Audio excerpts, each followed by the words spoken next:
नमस्कार साथियों, मैं शुभम श्रीवास्तव आप लोगों का Shubham sir PGT teacher channel पर आप लोगों का स्वागत करता हूं। दोस्तों, आज हम लोग डिस्कस करेंगे जो 9 दिसंबर 2023 को पेपर हुआ था TRE 2 का। उसमें सोशल साइंस का 6 to 8 में हुआ था 9 दिसंबर को। उस पेपर का हिस्ट्री वाला पार्ट हम लोग आज डिस्कस करेंगे। आइए आज हम लोग शुरू करते हैं कि कैसे पेपर आया था, उसका एनालिसिस जो है हम आप लोगों के सामने लेकर आए हैं। और ज़्यादा से ज़्यादा लोग इसको देखिए। 9-10 सोशल साइंस या हिस्ट्री पीजीटी हिस्ट्री वालों के लिए, और अगर जो हिस्ट्री नॉर्मल हिस्ट्री होगा यहाँ इंडियन हिस्ट्री, तो वो जो है जीएस के अभ्यर्थियों के लिए भी जो है लाभदायक होगा। तो दोस्तों चलिए शुरू करते हैं। सबसे पहला क्वेश्चन है कि कौन से यूरोपीय देशों ने भौगोलिक खोज प्रारंभ की जिससे अमेरिका, एशिया एवं अफ्रीका का औपनिवेशीकरण प्रारंभ हुआ? तो इसमें सबसे पहले आएगा पुर्तगाल और स्पेन। पुर्तगाल और स्पेन ने ही जो है भौगोलिक खोजों शुरू की थी। फिर जो है दूसरा क्वेश्चन है प्रारंभिक भौगोलिक खोजों का परंपरागत मत क्या है? तो इसमें ऑप्शन देखिए, आर्थिक कारण, नए क्षेत्रों की खोज, ईसाई धर्म का प्रचार। तो इसका ऑप्शन जो सही है वो डी हो जाएगा, उपयुक्त में से एक से अधिक, क्योंकि तीनों कारण थे। आर्थिक कारण भी था, नए क्षेत्रों की खोज भी था और ईसाई धर्म का प्रचार भी था। फिर तीसरा क्वेश्चन है बोस्टन टी पार्टी की घटना कब हुई? तो बोस्टन टी पार्टी की घटना जो है ये 1773 में हुआ। ये अमेरिकी क्रांति से संबंधित है कि जब वहाँ पर बोस्टन नामक बंदरगाह पर जो पोर्ट पे जहाज़ों से चाय को फेंक दिया गया था, चाय के बक्सों को फेंक दिया गया था। तो वो बोस्टन टी पार्टी की घटना 1773 में है। आप लोग को वर्ल्ड हिस्ट्री में मिल जाएगा ये। फिर देखिए चौथा क्वेश्चन जो है वो है अमेरिका स्वतंत्रता की घोषणा किसने लिखी? तो अमेरिका स्वतंत्रता की घोषणा जो है थॉमस जेफरसन ने लिखी थी। थॉमस जेफरसन बहुत इंपॉर्टेंट है अमेरिकी क्रांति में, इनको आप लोग देख लीजिएगा। फिर पांचवा है फ्रांस की क्रांति से संबंधित बुद्धिजीवी थे। तो रूसो, मॉन्टेस्क्यू, वॉल्टेयर। तो ये जो लोग थिंकर्स बोलिए या बुद्धिजीवी, ये तीनों की तीनों फ्रांस की क्रांति से संबंधित थे। तो आप लोग ध्यान रखिएगा, क्योंकि सबकी जो थिंकिंग है वो उस क्रांति में जो है इन्वॉल्व थी, उन लोगों को प्रेरणा मिली थी क्रांतिकारियों को। फिर जो है छठा क्वेश्चन है ग्रेट डिप्रेशन महामंदी का काल था। तो महामंदी का काल था क्या है? तो छठा का जो है ये हो जाएगा आपका आर्थिक समस्या। ग्रेट डिप्रेशन महामंदी मतलब कि मंदी जब आती है मार्केट में, बाजार में, तो उसको बोलते हैं, तो वो आर्थिक समस्या होती है। फिर नेक्स्ट क्वेश्चन है झारखंड क्षेत्र में उलगुलान विद्रोह के नायक थे। तो उलगुलान विद्रोह के नायक आप लोग जानते हैं कौन थे? तो इसमें जो है बिरसा मुंडा हो जाएंगे। कौन हो जाएगा? बिरसा मुंडा। और सिद्धू कान्हू का आप लोग याद रखिएगा कि ये संथाल विद्रोह से संबंधित है। सिद्धू कान्हू कहाँ से थे? संथाल विद्रोह 1855 और 56 से। फिर जो है नेक्स्ट क्वेश्चन आ जाइए, भगीरथ मांझी के नेतृत्व में सफाहर आंदोलन किस जनजाति से संबंधित था? तो ये आपका हो जाएगा संथाल से। किससे? संथाल विद्रोह। बिहार और झारखंड के साइड में जितने भी आंदोलन है, आदिवासी आंदोलन, उसको आप लोग बहुत अच्छे से नोट कर लीजिएगा, उसको तैयार कर लीजिएगा। वहाँ से क्वेश्चन आप लोगों का आना ही आना है, उसको मिस मत करिएगा। ब्रिटिश काल में भारतीय हस्तशिल्प उद्योग के पतन का कारण था। तो मशीन निर्मित वस्तुओं से प्रतिस्पर्धा, बिल्कुल मशीन से जो निर्मित वस्तु आते थे वो सस्ते रहते थे यहाँ की तुलना में। भारत में ब्रिटिश सरकार की दमनकारी नीतियाँ, बिल्कुल यहाँ पर बहुत सारी दमनकारी राजस्व नीतियाँ हो चाहे औद्योगिक नीतियाँ हो, वो भारत में दमनकारी नीतियाँ थीं। भारतीय वस्तुओं पर अत्यधिक कर, बिल्कुल यहाँ की वस्तुओं पर अत्यधिक कर लगाया जाता था। तो इसका क्या ऑप्शन हो जाएगा? उपयुक्त में से एक से अधिक। ध्यान रखना है कि ऐसा जब क्वेश्चन मिले तो आप लोगों को रुकना है स्टेटमेंट वाले क्वेश्चन में और ध्यान से देखना है कि उपयुक्त में से एक से अधिक अगर जो ऑप्शन में है तो उसमें उपयुक्त में से एक से अधिक होगा। औपनिवेशिक शासन ने भारत में कौन सी राजस्व प्रणाली लागू की? तो 10वां का ये आंसर हो जाएगा अस्थाई बंदोबस्त, रैयतवाड़ी बंदोबस्त, महालवाड़ी बंदोबस्त। तो इसका हो जाएगा उपयुक्त में से एक से अधिक। ये मैंने पेपर दिया था और इसमें मेरे 93 मार्क्स आए थे। हिस्ट्री में मुझे लगता है कि 33 क्वेश्चन लगभग सही थे मेरे इसमें से। तो आप लोगों को इसको ध्यान रखना है कि कहाँ पर जो है डी ऑप्शन लगाना है, कहाँ पर ई लगाना है, कहाँ पर केवल एक लगेगा। अगर जो आप राजस्व प्रणाली पढ़े होंगे तो देखे होंगे कि अस्थाई बंदोबस्त भी यहाँ लगा था, रैयतवाड़ी भी लगा था और महालवाड़ी भी लगा था, तीनों लगा था। अस्थाई बंदोबस्त के अंतर्गत सूर्यास्त कानून भी था, उसको भी ध्यान रखिएगा, वो भी जो है आया हुआ था। तो फिर जो है अब देखिए वर्ल्ड हिस्ट्री का क्वेश्चन आ गया। लेनिन के द्वारा मांगी गई मांग जो अप्रैल थीसिस कहलाती है क्या है? ठीक है, तो इसका देखिए प्रथम विश्व युद्ध समाप्त होना चाहिए, कृषकों को भूमि स्थानांतरण होना चाहिए, बैंकों का राष्ट्रीयकरण होना चाहिए। लेनिन आप लोगों को पता है कि समाजवादी विचारधारा से संबंधित थे, तो उनका मांग यही था कि कृषकों के लिए रूस के बारे में ये कहा गया है, रूसी क्रांति से संबंधित है, तो इसको एक बार आप लोग देख लीजिएगा। फिर 12वां है, निम्न में से कौन सी सिविल कोड 1804 या नेपोलियन कोड से संबंधित महत्वपूर्ण विशेषता है?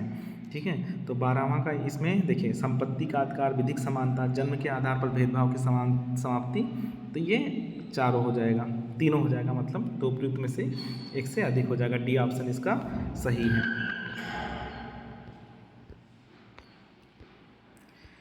सुभाष चंद्र बोस ने किस स्थान से दिल्ली चलो को अपना प्रसिद्ध उद्घोष किया? तो सुभाष चंद्र बोस 13वां का जो है इसमें हो जाएगा सी, सिंगापुर से। ठीक है, दिल्ली चलो का उद्घोष कहाँ से किया था? तो सिंगापुर से किया था। देखिए कलकत्ता नहीं हो सकता है, पटना नहीं हो सकता है, क्यों? क्योंकि कलकत्ता और पटना में भारत में थे ही नहीं, वो भारत के बाहर चले गए थे, तो इसलिए कहाँ से होगा? सिंगापुर में। इसको तो कॉमन सेंस से भी आप लोग लगा सकते हैं। ठीक है, तो इसका जो है क्या हो जाएगा? सी हो जाएगा। फिर किस कांग्रेस सत्र में असहयोग आंदोलन का संकल्प लिया गया था? तो इसका जो ऑप्शन हो जाएगा सही वो होगा नागपुर सत्र। ठीक है, नागपुर सत्र में असहयोग आंदोलन का 1920 में ये जो है संकल्प लिया गया था। सूरत सत्र जानते हैं 1907। लखनऊ सत्र बहुत इंपॉर्टेंट है क्योंकि 1916 इसमें दो चीज़ हुआ था, कांग्रेस और मुस्लिम लीग एक हो गई थी और जो नरम दल और गरम दल कांग्रेस के अंदर थे वो दोनों भी अपना विवाद सुलझा लिए थे, तो सूरत सत्र भी इम्पॉर्टेंट है। फिर भारतीय राष्ट्रीय कांग्रेस के किस सत्र की महात्मा गांधी ने अध्यक्षता की थी?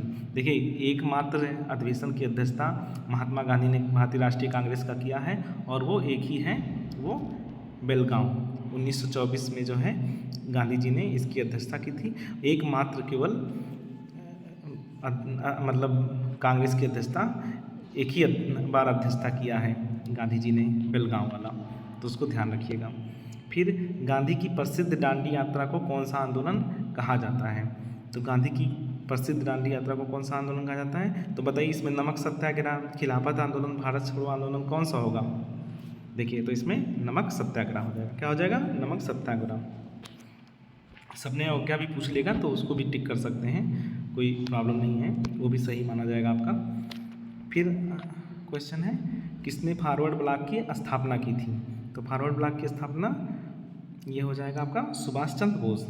ये कब किए थे? जब कांग्रेस से ये हट गए थे 1939 में, जब ये अध्यक्ष चुने गए और फिर किसी दबाववश इनको अध्यक्ष का पद छोड़ना पड़ा और उसके बाद में इन्होंने फॉरवर्ड ब्लॉक की स्थापना की थी। फिर 19वां है किसने वाक्यांश स्वराज हमारा जन्मसिद्ध अधिकार है की रचना की थी? तो इसका क्या ऑप्शन हो जाएगा? इसको तो आप लोग बचपन से ही पढ़ते आ रहे होंगे, बाल गंगाधर तिलक। ठीक है, लाला लाजपत राय, महात्मा गांधी, इन लोगों का भी जो भी बुक वगैरह होगा इसको एक बार आप लोग देख लीजिएगा, बुक से भी कभी कभी पूछ लेते हैं। अब देखिए ये क्वेश्चन बहुत इंपॉर्टेंट था, इसमें हमको भी कन्फ्यूजन हुआ था उस समय, लेकिन देखिए किसने अवध किसान सभा की स्थापना की थी? बाबा रामचंद्र दास। ठीक है, ये देखिए बाबा रामचंद्र दास।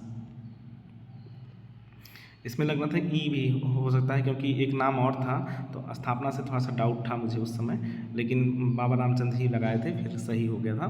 चलिए देखिए आनंद मठ की रचना किसने की थी? ठीक है, 21वां क्वेश्चन आप लोगों का है आनंद मठ का रचना किसने किया था? तो ये देखिए दीनबंधु मित्र, रविन्द्रनाथ टैगोर, बंकिम चंद्र चट्टोपाध्याय। तो बंकिम चंद्र चट्टोपाध्याय, चाहे चटर्जी भी रहेगा तो चटर्जी भी लगा सकते हैं, कोई दिक्कत नहीं है उसमें। ठीक है, भारतीय उपमहाद्वीप के उत्तर पश्चिम क्षेत्र में सबने अवज्ञा आंदोलन का नायक कौन था? तो भारतीय उपमहाद्वीप के उत्तर पश्चिम क्षेत्र में सबने अवज्ञा आंदोलन का नायक कौन था? बताइए। अबुल कलाम आज़ाद, शौकत अंसारी, अब्दुल गफ्फार खां। तो ये आप लोग का आंसर हो जाएगा अब्दुल गफ्फार खां। ठीक है, कौन हो जाएगा? अब्दुल गफ्फार खां है। लाल कुर्ती आंदोलन से भी संबंधित थे ये, तो अब्दुल गफ्फार खां लिख लीजिए। ये थोड़ा सा अलग क्वेश्चन आ गया था। कौन सा स्थान खाजा नामक मिष्ठान के लिए प्रसिद्ध है? ठीक है, तो इसका हो जाएगा सिलाऊ। कौन सा? सिलाऊ। खाजा नामक मिष्ठान के लिए प्रसिद्ध है खाजा, तो ये सिलाऊ हो जाएगा। भागलपुर क्षेत्र प्रसिद्ध है, बहुत इंपॉर्टेंट क्वेश्चन है ये। भागलपुर क्षेत्र किसके लिए प्रसिद्ध है?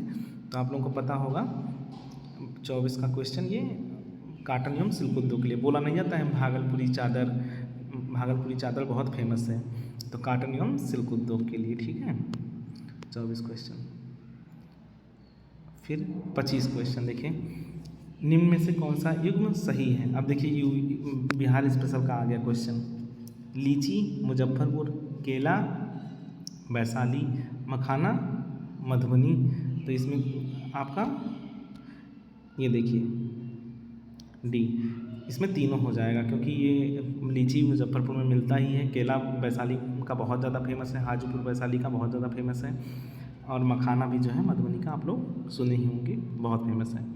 कहाँ पर सर्वप्रथम छपाई तकनीक का विकास हुआ? ठीक है, तो इसका क्वेश्चन आंसर क्या हो जाएगा? चीन में जो है छपाई तकनीक का विकास हुआ है। फिर 27वां वाला क्वेश्चन है, 1917 में कलकत्ता में प्रथम भारतीय जूट मिल की स्थापना किसने की थी? ठीक है, तो 27 का क्या हो जाएगा? सेठ हुकुम चंद। कौन किया था? सेठ हुकुम चंद 1917 में किए थे। जमशेदजी जीजाभाई, द्वारकानाथ टैगोर, इन लोगों के बारे में भी थोड़ा सा देख लीजिएगा।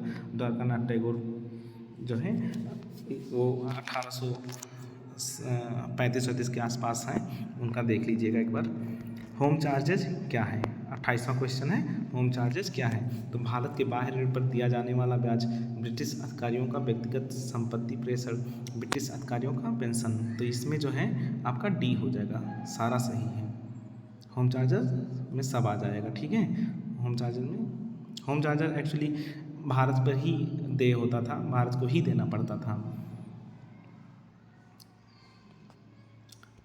फिर देखिए क्वेश्चन है कि किसने जो है स्वदेशी आंदोलन की प्रेरणा हेतु भारत माता की पेंटिंग चित्रित की थी? ठीक है, तो चित्र से संबंधित जब भी कोई आएगा तो अनिंद्रनाथ टैगोर, भारत स्वदेशी आंदोलन में इन्होंने बहुत बढ़ चढ़कर हिस्सा लिया था, तो अनिंद्रनाथ टैगोर हो जाएगा। रविन्द्रनाथ टैगोर आप लोग जानते हैं, जनगण मन अधिनायक की रचना कौन किया है? तो रविन्द्रनाथ टैगोर किए हैं। फिर ये क्वेश्चन बहुत अच्छा है कि किसने यंग इटली नामक गुप्त संस्था की स्थापना किया था? तो इसका हो जाएगा मेजनी। ठीक है, इसे मजनी लिखा है लेकिन मेजनी मान कर चलिए। यंग इटली, ये जब इटली का पुनर्गठन हो रहा था उससे संबंधित है, तो कौन था? मेजनी। फिर 1920 के असहयोग आंदोलन के दौरान कांग्रेस की विधान पार्षदों के बहिष्कार के सिद्धांत का कौन प्रबल विरोधी था? तो इसमें कौन कौन हो जाएगा? इसका जो है डी होगा। पहले इसमें एक ही आंसर माना था, लेकिन फाइनल आंसर की में इसका दोनों मान लिया। मोतीलाल नेहरू और चित्तरंजन दास दोनों लोग जो है इसके विरोध में थे कि विधान परिषद का बहिष्कार हमको नहीं करना चाहिए। नेक्स्ट क्वेश्चन, ये किसने कहा कि क्रांतिकारियों का उद्देश्य आतंकवाद नहीं अपितु क्रांति और क्रांति का उद्देश्य भारत में राष्ट्रीय सरकार की स्थापना है? तो देखिए ये जो है स्टेटमेंट है सुभाष चंद्र बोस का। किसका है? सुभाष चंद्र बोस का है। आप लोग ये सब स्टेटमेंट कहीं पर एक जगह लिख लीजिएगा, बार बार पढ़ते रहिएगा एग्ज़ाम टाइम तक, क्योंकि इतिहास में भूलता बहुत ज़्यादा है, इसलिए आप लोगों से बोल रहे हैं कि इसको कहीं पर नोट कर लीजिएगा। और कमेंट सेक्शन में जाकर आप लोग बताया करिए कि किस पोर्शन में प्रॉब्लम हो रही है, उस पोर्शन के लिए मैं वीडियो बना दूंगा, आप लोगों के लिए मैटर भी उपलब्ध करा दूंगा। लेकिन आप लोग जाकर वहाँ पर कमेंट तो करिए, कम से कम बताइए तो कि किस चीज़ के लिए प्रॉब्लम है। मुझे जैसे ही स्कूल से टाइम मिलता है मैं आप लोगों के लिए PDF बनाता हूँ और वीडियो भी बनाता हूँ, तो आप लोग बताएंगे तो फिर जो है हम वो चीज़ें प्रोवाइड कर देंगे। अभी टाइम है, अभी आप लोग हमसे बता सकते हैं। बाकी जो है मेरा टेलीग्राम चैनल भी जो है ज्वाइन कर लीजिए। टेलीग्राम चैनल पर मैं पिक्स वगैरह भेजता रहूँगा, जो भी इम्पॉर्टेंट पिक्स होंगी वो मैं आप लोगों को भेजता रहूँगा। राष्ट्रसंघ के दायित्वों को निभाने के लिए किस पैक्ट में विभिन्न देशों ने मिलकर यह घोषित किया कि युद्ध को राष्ट्रीय नीति का उपकरण न बनाया जाए? तो इसका देखिए जो है ये हो जाएगा केलांग ब्रियंट पैक्ट, ठीक है। अब ऐसे क्वेश्चन थोड़ा सा कुछ क्वेश्चन रहते हैं जो मतलब नहीं याद आता है, नहीं पता होता, कहीं पढ़ा नहीं होता है, तो ऐसे क्वेश्चन को बहुत ज़्यादा लोड नहीं लेना है, बाकी क्वेश्चन पर ध्यान दीजिए। अब देखिए ये क्वेश्चन अच्छा है, ये क्वेश्चन आपको एनसीईआरटी में मिल जाएगा, हूबहू क्वेश्चन ये एनसीईआरटी में आपको मिलेगा कि औद्योगिक क्रांति के संदर्भ में कार्डिंग शब्द किसे इंगित करता है। मैं आपको बताया था कि टर्मिनोलॉजी जो है याद रखिएगा, कोई कोई शब्द का पूछ सकता है। तो कार्डिंग शब्द किसे इंगित करता है? उस प्रक्रिया को जिसमें कपास या ऊन की कताई की जाती है, ठीक है। किसे बोला जाता है? उस प्रक्रिया को जिसमें कपास या ऊन की कताई की जाती है। नेक्स्ट क्वेश्चन आइए। हाँ, Gandhi in his time and hours लिखी गई है, ठीक है। तो ये जो है डेविड हार्डी मैन द्वारा लिखी गई है। किसके द्वारा? डेविड हार्डी मैन द्वारा। सुमित सरकार की बुक का नाम लिख लीजिएगा, शेखर बंदोपाध्याय का। अब सुमित सरकार का 1857 करके शायद है, और शेखर बंदोपाध्याय का है, शेखर बंदोपाध्याय का शायद प्लासी टू पार्टीशन करके है, देख लीजिएगा, क्योंकि यहाँ पर दे चुका है तो हो सकता है पूछ ले। आप लोग सिर्फ जो आंसर है वही मत देखिए, बल्कि और भी चीज़ें जो है देखते रहिएगा, जो जो ऑप्शन में होगा उसके बारे में भी थोड़ा बहुत जानकारी ले लीजिएगा। फिर 36 वाला क्वेश्चन है, संयुक्त राष्ट्र संघ के संविधान चार्टर में कुल कितने अनुच्छेद तथा अध्याय हैं? ये फैक्ट है, इसको नोट कर लीजिए कहीं पर। कितने हैं? 111 अनुच्छेद तथा 19 अध्याय। कितने हैं? 111 अनुच्छेद तथा 19 अध्याय। तो इस फैक्ट को नोट कर लीजिएगा। देखिए वर्ल्ड हिस्ट्री से कितना सोशल में पूछा है। TRE 2 में बहुत टफ पूछा था 6 to 8 के लिए। हम लोग को लाभ केवल इसलिए मिला उस चीज़ का क्योंकि हम लोग पूरा NCERT पढ़े हुए थे, काफ़ी अच्छे से NCERT पढ़े थे, तो इसलिए उसको आप लोग देख लीजिएगा। अभी टाइम है, अभी आप लोग पढ़ लीजिए, 2 ही बुक पढ़नी है, एक मतलब कोई भी 2 पढ़ना है, 2 बुक NCERT का, NCERT पूरा अच्छे से कवर कर लीजिएगा। ब्रेटन वुड्स सम्मेलन का मुख्य उद्देश्य था, तो 37वां का क्वेश्चन इसका जो है आंसर हो जाएगा ये औद्योगिक विश्व में आर्थिक स्थिरता एवं पूर्ण रोजगार। बिल्कुल सही बात है।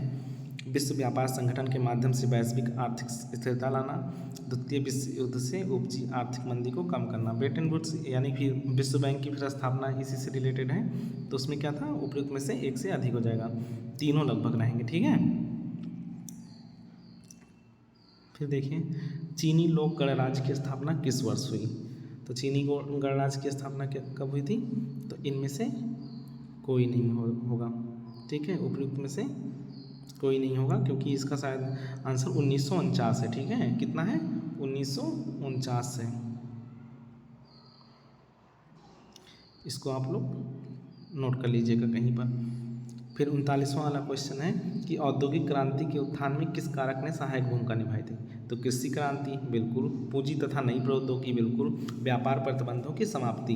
देखिए कृषि क्रांति का मतलब क्या हो गया कि कृषि में नए नए फसल आने लगे, जो नकदी फसल थे उनकी संख्या बढ़ी, पूंजी मतलब पैसा लगाया गया, नई प्रौद्योगिकी मतलब कि नए नए टेक्नोलॉजी से जो है खेती किया जाने लगा।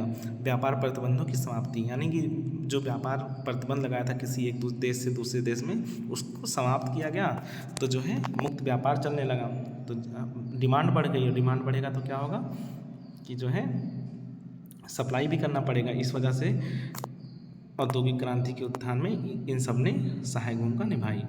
अब लास्ट क्वेश्चन है 40 वाला क्वेश्चन, इनमें से कौन अंतर्राष्ट्रीय न्यायालय में प्रथम भारतीय न्यायाधीश था? तो इसका जो है आंसर क्या हो जाएगा? BN राव। आप लोग प्रेजेंट का भी नोट कर लीजिएगा कि प्रेजेंट में कौन रहा है, क्योंकि एक बार पूछ चुका है तो हो सकता है पूछ ले। तो कौन था? BN राव। ये तो हो गया, मतलब 40 क्वेश्चन यहाँ के हिस्ट्री के आप लोगों के कंप्लीट हो गए हैं, और बाकी मैं और भी जो है मान लीजिए पॉलिटी का मैं करा दूंगा। अभी पॉलिटी का बचा है TRE 2 का, 9th-10th का और 6 to 8 का। सभी लोग इसको देख लीजिए क्योंकि क्वेश्चन कहीं से भी आ सकते हैं, कुछ नहीं पता है। अचानक से ऐसे क्वेश्चन मिलते हैं, जैसे इस बार TRE 3 में 6 to 8 वालों को मिला, तो वर्ल्ड हिस्ट्री से बहुत ज़्यादा मिल गया, बल्कि वर्ल्ड हिस्ट्री तो 9th-10th वालों के लिए है, लेकिन इनको भी मिला। तो इस हिसाब से हम आपको बोल रहे हैं कि आप लोग काफ़ी अच्छे से उसको तैयार कर लीजिए। 9th-10th का NCERT बहुत अच्छे से पढ़ लीजिएगा। बाकी जो TGT सोशल साइंस और PGT हिस्ट्री वाले हैं उनके लिए आज मैं शाम तक देखूंगा, एक डिटेल वीडियो बना दूंगा कि कैसे क्या चीज़ें पढ़ें अभी के समय में। और क्योंकि समय कम है तो NCERT भी उनको थोड़ा देखना ही पड़ेगा। NCERT का कोई ऑप्शन नहीं होता है, और मैं खुद से भी नोट्स बना रहा हूँ, प्रोवाइड कर दूंगा आप लोगों को, 6 to 8 वालों को भी और 9th-10th वालों को भी जो है प्रोवाइड कर दूंगा। आप लोग मेरे टेलीग्राम चैनल से जुड़ जाइए, इस चैनल को शेयर करिए, सब्सक्राइब करिए, लाइक करिए और कमेंट करिए कि कैसा रहा वीडियो, और वीडियो कैसा चाहिए आप लोगों को, किस पोर्शन के लिए चाहिए, तो उस पर मैं वीडियो बना दूंगा। और मेरे टेलीग्राम चैनल पर जुड़ जाइए, वहाँ पर मैं पिक्स भेजता रहूँगा, PDF भेजूँगा जो इम्पॉर्टेंट मुझे लग रहा होगा। मैंने जो एग्ज़ाम के टाइम पे जो किया था वैसे जो है आप लोगों को कराऊँगा। आप लोग यकीन मानिए, मेरे इस चैनल से जुड़े रहेंगे तो आपको बहुत प्रॉफिट होगा। अभी हम बहुत चीज़ें सोच रहे हैं आप लोगों के लिए और करेंगे भी। आप लोग मेरे चैनल को सब्सक्राइब कीजिए, मेरे टेलीग्राम चैनल से जुड़ जाइए, वहाँ पर सारा अपडेट आप लोगों को मिलता रहेगा। ठीक है साथियों, नमस्कार।